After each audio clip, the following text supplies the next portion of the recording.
Donc, nous sommes dans un appartement de 38 mètres carrés en rez-de-chaussée. Donc, cet appartement était à la base un petit appartement cloisonné en petites pièces. Donc, nous avons remis le volume à nu. Donc, on a tout cassé pour retrouver le volume général et voir comment nous pouvions agencer cet espace. Donc, ces circulations, on a essayé de les travailler de manière à la fois discrète et utile.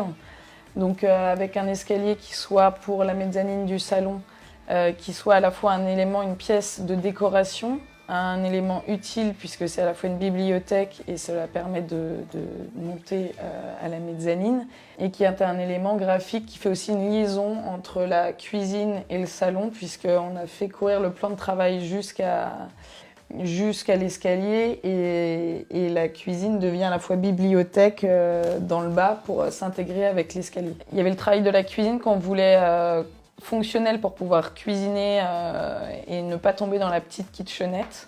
Donc on a réussi à retrouver une vraie cuisine en espace de rangement, en électroménager, en confort d'utilisation. Nous voulions aussi intégrer un espace repas pour que la cliente puisse recevoir entre 2 et 4 personnes facilement. On a réussi à emboîter les espaces pour dégager cet espace repas, juste accolé à la cuisine, ce qui permet d'avoir une circulation entre les deux espaces très facile.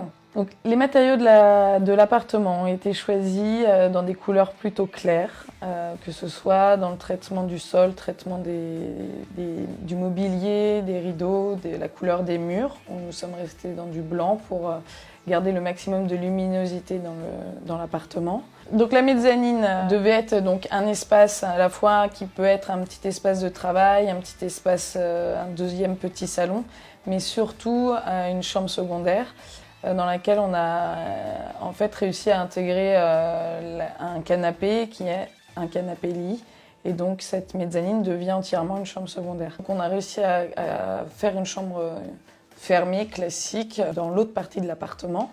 On retrouve un espace dressing. Nous avons réussi également à y intégrer une deuxième mezzanine qui fait office de deuxième espace de couchage et aussi un espace de rangement supplémentaire.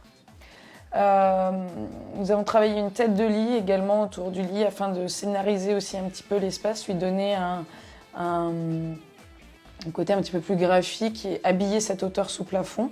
Donc dans la salle de bain, on a choisi un carrelage un petit peu surprenant également, assez graphique, à la fois qui reprend la lecture du sol qui est en parquet et à la fois qui, par ce bleu un petit peu turquoise, ramène de la chaleur dans la salle de bain. En faisant le choix de mettre la douche à italienne et le WC en vis-à-vis au fond de la salle de bain, cela m'a permis de mettre le plan vasque et le miroir en vis-à-vis de la fenêtre afin de faire rentrer encore beaucoup de lumière dans ce petit espace et ainsi inviter la végétation dans la salle de bain. Dans l'appartement, il y a eu aussi un travail important des lumières de manière à mettre en valeur les volumes, scénariser l'espace et y apporter un côté chaleureux. En fait, les contraintes de la cliente nous ont permis de traiter ce lieu non pas comme un petit appartement mais comme un mini loft facile à vivre.